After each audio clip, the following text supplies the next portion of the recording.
Satan should get an advantage of us, for we are not ignorant of his devices.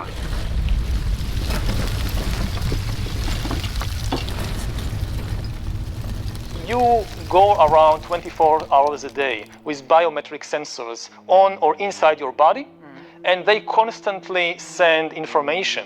So you're monitored you are monitored. You're monitored all the time. I think the interesting thing is when the chips start getting smarter and start having, sensors and things like that. So instead of just opening a door, maybe I can have continuously record my body temperature, my blood sugar levels, et cetera, et cetera. We had these two big revolutions, the computer science revolution, or the infotech revolution, and the revolution in the biological sciences.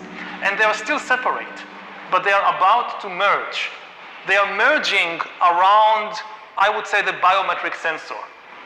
It's the thing, it's the gadget, it's the technology that converts biological data into digital data that can be analyzed by computers. What the fourth industrial revolution will lead to is a fusion of our physical, our digital, and our biological identity.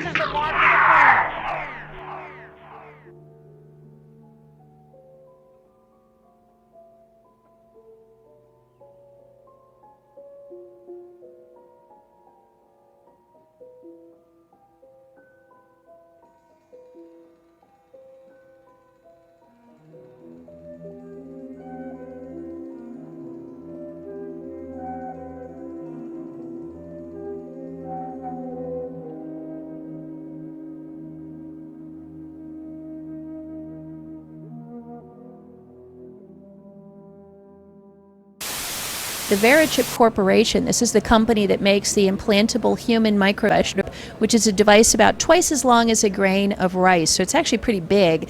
That company came out with a press release a couple of weeks ago in which they claimed to be working on a flu detection microchip.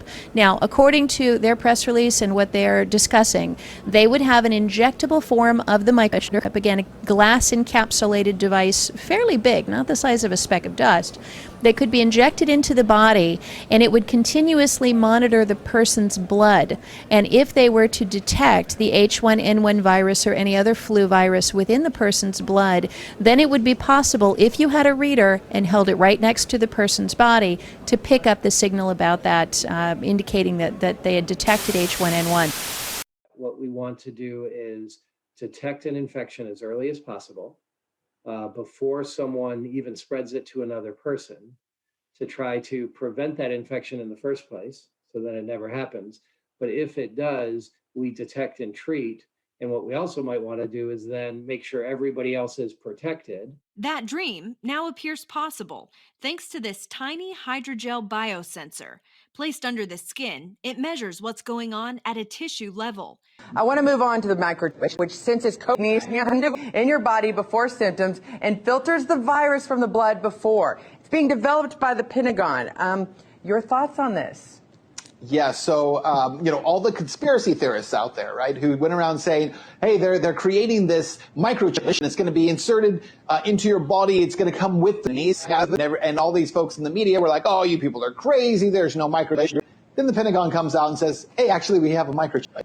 I think that's what scares me the most about this. Is like you were working on a chip to go into people's skin. By the way, it's coming from the Pentagon. It's not coming from a private medical firm. And I think that's where my concern really is this one. So here's my question. The look into your future crystal ball, as I've so often asked you, Ben. If this shows to actually be accurate and it can predict it, do you think we could see a push that everybody, just like what we've seen with the mask, a push that you actually have to be with something from the Pentagon? Could that actually happen in society today? The thing about this is you have to have a crisis big enough for the public to be able to accept whatever the solution is. It can't be a half-baked crisis, as like Rahm Emanuel said a few months back. The last thing you want to waste is a good crisis. Every time we turn around, there's a new crisis. There's an economic crisis. There's a war crisis. There may be a pandemic crisis. There's a crisis everywhere you look.